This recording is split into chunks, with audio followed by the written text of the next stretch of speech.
Welcome to First Church of Religious Science. This is our Louise Hay self-healing class. Welcome to everyone who's signing in on Zoom right now. Good evening. Again, welcome. This part of our series is based upon Louise Hay's book, You Can Heal Your Life. This center is deeply connected to Louise Hay's legacy. She wasn't just a pioneering figure in the world of self-healing, but she also was a practitioner on staff here at First Church in New York. Louise's teaching, her teachings have inspired many of you who are part of this gathering. It inspired me. It caused me to become a practitioner and get involved in this teaching and ultimately come here to become a minister of the center here in New York. First Church gathers 3 times a week, each offering unique insights, each gathering and opportunities for growth. On Wednesday evening, we have a creative living series, which Jimmy, for the most part, is the facilitator. He's a practitioner at the center and a minister in training. Thursdays are always our self-healing gathering, which is really probably the biggest gathering. Usually there's 150, 175 people, and another couple hundred who are watching us each week on social media, at this point anyway. All of our gatherings are dedicated to self-improvement. Louise Hay would say self-approval and self-acceptance in the now are the keys to all positive changes. So we're all about learning to accept ourselves more, love ourselves more, and to have a better life, to create a better life, because we know that we are cause to our own experience. We know that we're 100% responsible for our lives and that our lives are a reflection of consciousness. And you might not know what all those words mean just yet, but it doesn't matter. Just tune in, listen. I'm sure there'll be things that you will like. We also meet on Sunday mornings at 10:45 a.m. with a meditation followed by our service. So that's a time where we create spiritual reflection and our community can connect again. So we always have a time for personal sharing after each lesson. The same Zoom link, by the way, brings us to each of the lessons. So if you have it for Wednesdays, Thursdays, and for Sundays. So no matter where you are, in any part of the world, because we have people signing in from all over now, you can join our community. You can explore with us, and you can just do the work. We'll talk a little bit about doing the work, the spiritual work.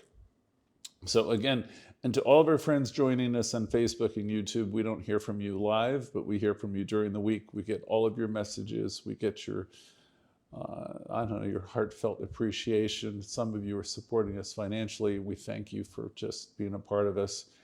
It's like having a second family out there. We know you're there. We hear from you.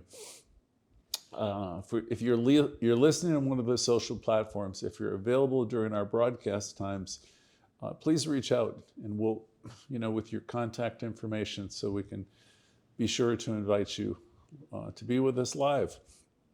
Your participation has made us one of the larger, if not largest, Louise Hay New Thought gathering that meets weekly throughout the world at this point. So it's through everybody's love and engagement that we're able to do what we're able to do. Some of you are supporting us financially, and I want to say thank you. It doesn't matter if it's $2 or some large amount. It's just the thought, and it means a lot. And for everyone else, we offer everything we do on the basis of a love offering, meaning there's no charge. So extended welcome to your friends. If you watch us on Facebook, I notice you can forward one of our lessons, I believe, to some of your friends so they can listen to see if it's something that would benefit them. So today's lesson is a journey towards freedom, and of course, as we get involved in metaphysics, by definition, what we're doing is we're becoming more free. when we're tied into the old religions or the old ideas of what we should be and how our life should be and ought to be and all of that, we feel constrained. We don't feel like we have a lot of freedom. So Khalil Gibran in The Prophet years ago wrote a line, life's longing for itself. And in that passage, he was talking about how life is always going forward. And life goes forward by means of each and every one of us, because we're all part of its creation. You'll hear me say in many lessons that we're one with the one. We're one with this one life.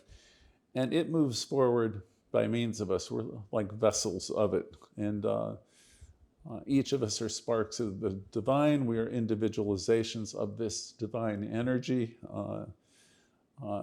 Raymond Charles Barker, our founder, would say you're the whole bit. So what they're all trying to tell us is we look for this God, this higher power everywhere and anywhere, except where it really is. It's within you, operating through you. We have the expression, it's in you, operating through you, as you. And you might say, who, me? I'm a mess. I'm not God isn't here. But the fact of the matter is, the Spirit is within you. It's operating through you. And we are continually waking up to the realization that we are one with it. We are part of it. And as Ernest Holmes would teach us, who is the founder of religious science, he would say there's power for good in the universe. And you can use this power. He would actually say it's greater than you, of which you are a part, and you can use it. We are using this power all the time. Some of us are using it more constructively than others.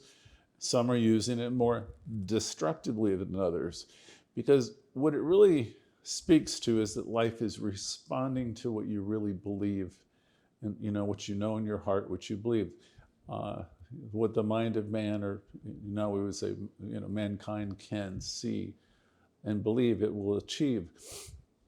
That's the law of attraction in a nutshell. Your life is always a reflection of your understanding. So we work with consciousness here. We're always working to enlarge our consciousness. Louise Hay would say, what are you approaching the ocean of life with? What's the container like? And I think in one of her many meditations or books, she'll say, are you approaching the ocean of life with a thimble, or a shot glass or an 8-ounce glass? Or are you approaching the ocean of life with some unimaginably large container? Because the reason she was making that analogy is life is going to give back to you what your expectations are. We learn in our teaching to have positive expectancy. So if you're a person who's really practicing the teaching, you're developing positive expectancy about your health, about your abundance, about your relationships, about everything. So it's the tendency for people is to talk about what's wrong with the relationship, what's wrong with their health, what's missing and what's wrong. We turn all that around in this teaching, and we do that because we know life is responding to us. Our word is our wand. Life is going to respond to what we believe. So our thoughts are things, and what we believe, it's becomes very, very important. We do a lot of work on affirmations, and we also do work on denials. An affirmation would be, I'm healthy, I am whole. There's a divine pattern of health in me operating through me now, and I'd be thinking of the area that might be causing me an issue. And if there is an issue, and I would then say, and I release the idea that there's anything amiss, anything wrong, and I would reaffirm that there's a perfect pattern in me operating through me if it were a specific area, or I would do it in general if I were doing an affirmation for health. And you can do affirmations for prosperity. You could do affirmations for things that are troubling you as well. I've recently it's about to become a booklet. It's an electronic booklet of now 103 affirmative prayers for you. And if I keep working at it, and I know I will, it'll be one for at least every day of the year within a few months. That's pretty much available now. Jimmy will be able to send you copies of it, or specific, if you have a particular challenge. Why did I do it? Because when I was new at this, I used to think treatments were difficult, but they're really not that difficult. And you don't have to use my words, though my words will probably help guide you. If you go to the definition of affirmative prayer in the glossary of the textbook, Ernest Holmes will write, it's the time, the art, the method of ridding negation, he said, negativity from within, so you can behold this presence, the omnipresence. In this teaching, we realize that there's not a spot where God is not, or said another way, it's a presence. It's never an absence. So this presence is here if it looks like a problem to you, like a financial issue or a health issue or relationship issue, and you might think you're alone, but you're not. This presence is always here. And what we learn in our teaching is we go within. Deep at the center of our being, Louise Hay would say, there's an infinite well of love, of healing energy, of God energy. It's all there within you. So our teaching is there to always remind you to go within. And that's ultimately what this talk today is about freedom. I've probably gotten ahead of myself, but we can be free of everything. We can have new moments. All my lines, I'm ahead of myself. I could see peace instead of this, meaning ultimately, you're not bound by anything. We get bound and we get ourselves in a mess sometimes because of our thinking, our stinking thinking, our judgments, and we want to learn how to let go and trust the process of life, as Louise Hay would say. That's one of her best affirmations. I trust the process of life. Louise herself had challenges. She had a couple bouts of cancer. She had other pretty rough experiences in her early years, and she had a fantastic life, but she had a lot of challenges, and she overcame a lot. So everything that we go through, it isn't the fact that we've gone through them, it's the fact that, well, I guess it is that we've gone through them. We haven't let the circumstances that have been in our life to defeat us. We have learned how to look past them, across them, through them. We've gotten to the other side. Everything that has happened to us has happened in a way spiritually for us, because it brought us to a higher place of understanding. So we've grown, we've matured. You know so much more now than you did a while back. The journey towards freedom is not just a universal truth, but also a personal voyage that every single one of us will undertake in our life. We do. In the celebration of this idea, I have a poem for evolving freedom. It's called Evolving Freedom. In the heart of the cosmos, whispers of freedom dance, a valley of stars in the infinite expanse. From the smallest seed to the mightiest tree, life unfurls its essence, boundlessly free. We too are travelers on this voyage of growth, seeking our path on an unwavering oath. With each step forward in light and in love, we embody the freedom we've all been dreaming of. The shackles of fear we learn to release, embracing the power of inner peace. Like the universe, expansive and bright, we move towards freedom, our ultimate right. In unity, together we gather in this sacred space to honor our journey at an individual pace. Together, evolving with hearts open wide towards greater freedom, we joyfully stride. Together, let's embrace the endless possibilities that await us on this journey towards liberation, personal liberation, and authenticity. So, again, welcome. As we all gather here today within this virtual space, we're on a sacred journey, all of us. It's a journey without a distance, meaning it's within you. Tonight's lesson, which I've partially already shared, has been inspired by Ernest Holmes, Louise, Ralph Waldo Emerson, a little bit of Wayne Dyer. We explore here not just the concept of freedom, but its manifestation in our lives as a profound truth and right. Life is always moving forward. So let's open our hearts to the power of this exploration, inviting insights that we will hear from me and from all of you afterwards that will illuminate our path to authentic freedom. Louise Hay believed that forgiveness is the key to unlocking the chains of negativity that bind us to our past experiences and traumas.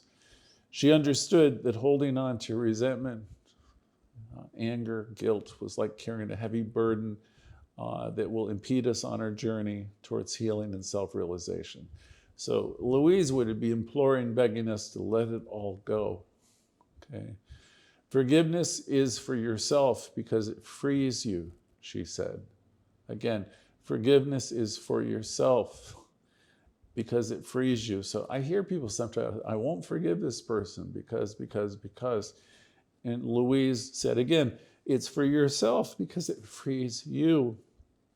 It lets you out of that prison that you put yourself in. So she talked a lot about the power of self-forgiveness. Central to her philosophy is the concept of loving yourself, forgiving yourself. She recognized that many of us carry deep-seated feelings of unworthiness. So we blame ourselves for a lot, and we have a problem letting go of it. We have a lot of self-critical thought patterns, and they show up as barriers to our happiness and freedom. In other words, she's saying we reject ourselves in such a way that we're not happy, we're not attractive. It's self-defeating. We push people away. So Louise advocated for a compassionate approach to self-reflection, one where we gently learn to acknowledge our mistakes and our misjudgments, not as failures, but as opportunities for growth and learning. So she might say, I forgive myself and I set myself free. She'd also be saying that for us to do it for other people. And she would say, as you know from past lessons, everyone has done the best that they could with the information, the understanding, and the awareness that they have. So wherever any of that is in you, consider releasing it. She said, release the past with love and forgiveness. Love yourself, forgive yourself. By doing this, you'll open yourself up to the transformative power of love, which heals and releases us from cycles of guilt and self-punishment. She went on to say this act of self-forgiveness is liberating, allowing us to embrace our inherent worth and step into a future where we're free to express our true selves without the shadow of past judgments. So we must forgive ourselves and forgive others if we want to liberate ourselves. Important to Louise Hay and her teachings is the forgiveness of others, as I said. It was her position that if we hold on to grievances, we tether ourselves to the very people and situations that we really want to move away from. So forgiveness in this sense is an act always of self-empowerment. It's a declaration that we value our peace and our lives, our freedom, more than our attachment to the past. Many people are lamenting relationships for years and years and years, and they're all caught up in what people have done to them. I remember seeing it with some of my own relatives for years, hanging on to resentments. And I'm thinking, my goodness, life is so many years long. And why would anybody want to have 10, 20 years all caught up in a resentment? So we want to think about releasing them as soon as we become, we have to feel what we have to feel. But we're smart people. If you're coming to this teaching and we understand that it's really important to forgive, to let go. Forgiveness doesn't condone it or excuse any action of anybody, Louise Hay said, but it frees us from the pain that's happened in our lives. It's not even important to blame yourself or others. It's release. Everyone did the best they could at the time. I'm sure people would do things differently in a new time and a new moment, but this is a real message for if you're hanging on to anything, let go of it. If you're able to forgive them actively, do. If you can't, you can't, but forgive it in your heart and your mind. When we forgive, we release the power that these experiences have over our emotional well-being. Resentments also really greatly impact our health and our well-being, so it's really smart of us to find the way to forgive. Affirmations for forgiveness and freedom. Louise Hay's work is filled with them. They're all designed to facilitate the process of letting go and reclaiming our wonderful lives. I've got a couple for you tonight. Here's one. I forgive myself for not being perfect. I'm living now the very best way I know how. I release the past and I forgive everyone. And again, I forgive myself for not being perfect. I forgive myself for making mistakes. There's another one that we hear often. I forgive myself for making mistakes. I am not a mistake, but I have made mistakes and I forgive myself. I love, accept, and approve of myself exactly as I am. And you can think of some of the people who have done injurious things to you. And, you know, the way I handle that type of thing myself is I'll say this person did the best that they could at the time. And it's a lot to accept, but, you know, it's really the truth. Everyone is doing the best they can with the information, the understanding. And the key word is the consciousness. You know, that's where they were. It affected you greatly. But we want to let go of it because it will otherwise poison our lives, and we really want to be free of all that stuff. Another affirmation is my heart is open wide to forgiveness. Through forgiveness, I know that I'm free. I release all fears, all judgments, all criticism, all doubt. I forgive everyone, including myself. Forgiveness, as Louise Hay taught, is much more than a moral virtue. It's a vital path towards self-healing, personal freedom. It's about making a conscious choice to release ourselves from the past and to live in the present moment where everything is possible. And then we can create a future that reflects the new ideas, the higher ideas. In embracing this teaching, Louise Hay's teaching, which is the science of mind, we're not only liberating ourselves from the chains of past hurts, we're getting rid of all those weights, that dead wood, but we're opening up our hearts to the infinite possibilities of love, growth, freedom, happiness, joy. So let's make a collective decision today, all of us, to carry forward the light of forgiveness, allowing it to guide each and every one of us to a life of greater joy, peace, and happiness. As we think about Ernest Holmes and the science of mind, his contributions to the understanding of freedom through the lens of the teaching are profound, and they're multifaceted. At the heart of Holmes' philosophy is the principle that our thoughts and beliefs have a direct impact on the experience of reality. He asserted that through the disciplined practice of conscious thought and spiritual aligning ourselves with these higher ideas, peace, power, love, joy, and beauty, we can transform our lives. This transformation was not merely about changing our external conditions, but about realizing a state of inner freedom that reflects our true essence. So he would be having us go in and contemplate peace, power, love, joy, beauty, and wisdom. Holmes taught that freedom is inherent to our divine nature, that we're meant to be free. However, this freedom often remains unrealized for most people due to their entanglement in false beliefs and negative thought patterns. So Holmes was predating Louise Hay. He said, we have a lot of this negativity, and a lot of people don't live in freedom because It's unrealized because of all this entanglement that goes on within negative thinking. According to Holmes, the journey to freedom begins with the recognition of our own creative power, that we're one with it.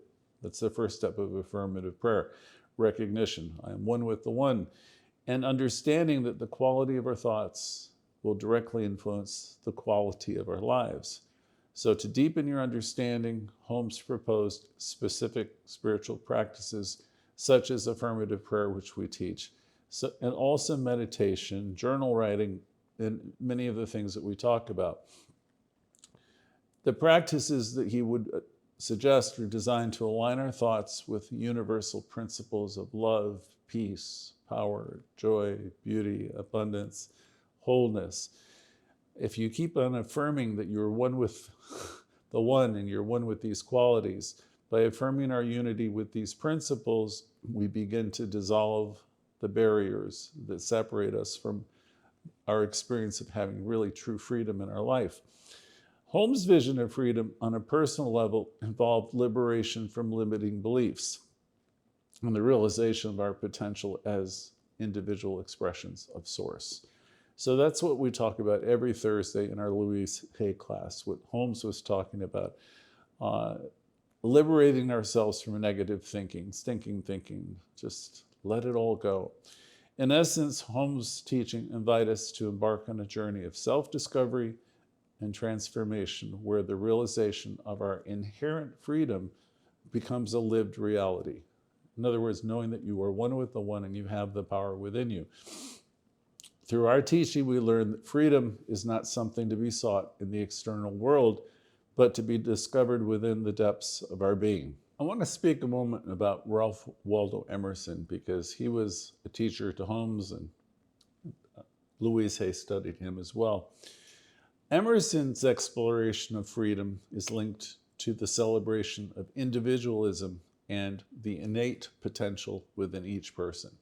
So Emerson's going to say that we're one with the one. We are individualized expressions of it, and we have this potential within each of us. He believed that true freedom arises from the courage to be oneself, fully, authentically, in the face of any type of societal thing going on. It doesn't matter what your friends are doing or people are doing. Emerson was saying freedom arises from the courage to be fully yourself. No matter what's going out there, no matter what people would suggest you ought to be wearing, or it's just to be free to be yourself. Emerson championed the idea that each individual harbors a divine spark within them, a unique contribution that can only be realized through discovering it yourself and self-exploration and the rejection of external things that are imposed upon you. So he was really big on self-reliance and discovering that spark and finding it and speaking from that authentic place, realizing that you're not junk, but you're something amazing and special in the world. He saw society's conventions, the things that people try to put on us, say through television today or whatever, media, he saw all that as stifling to the individual spirit, because he thought the individual spirit, that God in you is amazing and it ought to be encouraged to come forward. Emerson suggested that true freedom is found in self-trust, loving yourself, trusting yourself, and the reliance on your own inner voice. So you'll hear Louise Hay in that, where she'll say, deep in the center of my being is this infinite well of love. I believe that's where she initially got that, is through Emerson and probably Holmes too. So this call to individualism is not a call of selfishness, but rather a responsibility to be true to yourself, and by extension, then to the broader community.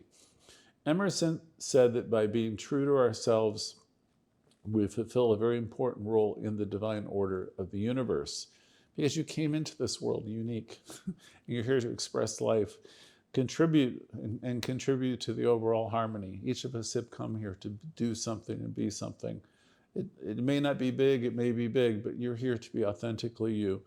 And that would be the thoughts of Emerson passed down through the others. We're here to contribute to the overall harmony and progress of the world.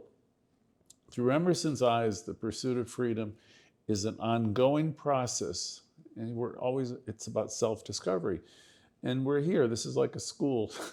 We're here, no matter if you're 8 or you're 88, you're here to be learning and growing. Through his eyes, the pursuit of freedom, again, is an ongoing process of self-discovery, courage, and growth. It's about breaking free from all that conformity and everything that social media would suggest that you ought to be doing, it's to break free of that and realize that our highest potential, guided by the wisdom of our inner self, and he said you can take some clues from the natural world as well. So in combining his insights and Ernest Holmes and Louise Hay, we're offered a rich tapestry of thought on the nature of freedom. All these thinkers, in their unique ways, remind us that freedom is not merely an external condition to be achieved, but it's a state of being that flourishes within, nurtured by your thoughts, your beliefs, and your commitment to your individual journey, and knowing you're important. You're here to experience a wonderful life. I had another couple of notes, and Wayne Dyer had it in his vision, emphasize on authentic living, emphasizes living in alignment with our authentic selves. And that's an important idea. He taught that when we live by our true nature, we align with the universal source, paving a way to having a life of freedom and fulfillment. It's very much like Emerson too. We do a lot of work in affirmations in this class. Affirmations are more than just words. They are keys to unlocking our potential to bring forth a profound sense of freedom. Here we can expand our collection of affirmations to encompass themes on freedom. I have a couple for you. The first is, I release all fears and doubts. I live in harmony with my true self. So you might like to take that one on. I release all fears and doubt. I live in harmony with my true self. Another, I forgive everyone in my past for all perceived wrongs. I release them with love. That may be a lot to do, but it's a good one. I forgive everyone in my past for all perceived wrongs. I release them with love. Next one you've all heard. Every day in every way, I'm becoming more free and more joyous. Another, I'm worthy of my dreams and open to the abundance of the universe. And I have another. I choose to feel good about myself, and I'm worthy of my own admiration, my own love. So I have a little meditation for you for today. It's not very long, for inner freedom. So if you want to make yourself even more comfortable for a moment or two, you could close your eyes if you want to. Take a deep breath or two of relaxation. I'm sure most of you are relaxed now anyway, but breathe in and exhale. Breathe in, fill your lungs, and exhale. If there's any tension, release it. Just with each breath, feel yourself becoming more relaxed, more present. Now, as you're centered, I'd like you to imagine a radiant light within your heart center. This light is pure, it's gentle, it's comforting. It's the essence of your being, the source of your inner freedom. As you focus on this light, notice its warmth and its comfort. It's a light that knows no bounds, a light that's intrinsically free. With every breath you take now, see this light growing just a bit brighter and more vibrant. Yes, each breath a little bit more vibrant. Let it expand, filling your entire being with its luminous energy. This light is a reflection of your true self. It's limitless, it's boundless, it's completely free. As this light continues to expand around you and beyond you, visualize it gently dissolving any barriers within you, any barriers of fear, doubt, or limitation. Observed as these barriers turn into wisps of smoke, vanishing into the light, leaving you feeling lighter and entirely more open.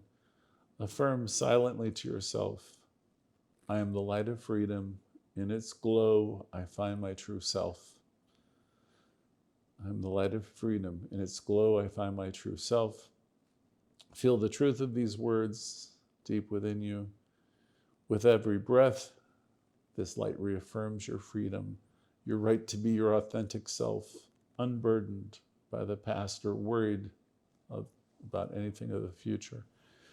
Now let this light carry you further, beyond the confines of your immediate surroundings, to a space of infinite possibility. Here in this vast expanse, you are free to explore, you're free to dream, you're free to be. There's absolutely no limits here, only the endless potential of your own creativity and will. Take a few moments in this space to simply be.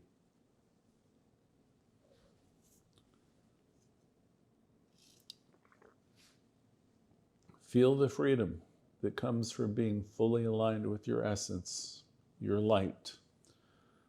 Know that this beautiful freedom is always within you, a sanctuary that you can return to at any time. As we begin to wind down this meditation, bring your focus back to your heart center, where the journey began. Feel the warmth and the light still glowing there, a beacon of your own inherent freedom. Take another breath in, and as you exhale, start to bring your awareness back to your physical surroundings, back to the group. Slowly open your eyes, so you're back in the gathering now, hopefully with a sense of peace, clarity, and freedom. Welcome back to our shared space. I hope this little journey within has brought you a little bit closer to your essence, to the sense of boundless freedom that resides within you. As we continue our exploration together, let's carry this light with us, this little meditation. To cultivate more freedom, to embody more, we want to practice it in our daily lives. In religious science, we call ourselves practitioners. We don't call ourselves experts, because we're not, but we practice. We practice seeing the good in situations, the good in people. It's never too late to turn our day around. It's never too late to start over. We're human beings. We're spiritual beings, but we're having a human experience. If you tune in here often, like you could tune in 3 times a week, you could also listen on YouTube and Facebook. The more you practice, the more mindful you are, the more things you do like meditation, journal writing, or tuning in with us, it's just going to put you in connection more and more and more. We have a tendency to get off track. You've heard me quote Louise, remembering and forgetting. It's what we do, the game we play. So we want to be more mindful more often. We want to practice more. So dedicate time each day to do that. It could be with us, or you could do it on your own. We love it when we're together. It's powerful, but it's not always convenient. It's more convenient now because you can tune into any of our lessons 24 hours a day. Do it in the middle of the night. You can get involved in a lot of things, but please do whatever you can to stay connected. Emerson and others, spend time in nature also. It's a great place to connect with freedom. You can see it in the natural world. Let the openness of the sky or the flow of the water inspire your own sense of liberation. So as we come to our conclusion of our session today on freedom, I want to invite you to share your insights, your breakthroughs, or even the challenges that have been going on your path to freedom. I know some of you are in tough spots right now, but I know that you're going to move through them. You are moving through them. And that's something I want you to know too, that life is about change, and all of life is unfolding for you. This gathering is a safe space for voices to be heard and for each story. Each story shared is a gift that enriches our collective journey. So in closing, let's remember the pursuit of freedom is a continuous journey, one that unfolds in small ways and with the small choices we make every day. It's a path that's marked by self-discovery, courage, and the unwavering belief in our right to be our most authentic selves. There's a good quote by Moshe Dayan, once said, "Freedom is the oxygen of the soul. Let us breathe deeply, filling our lives with the vital force of freedom, empowering ourselves to live with purpose, love, and joy." Thank you for your beautiful presence, all of you for being with us week by week. Tell your friends about us, support us if you can. Now we're looking forward to hearing from everybody, as many people as we can. Raise your hands or we'll call on who we can. If your phone says cell phone, please put a name in there. It makes it easier. So we'll see you at the other side of the break. Thank you.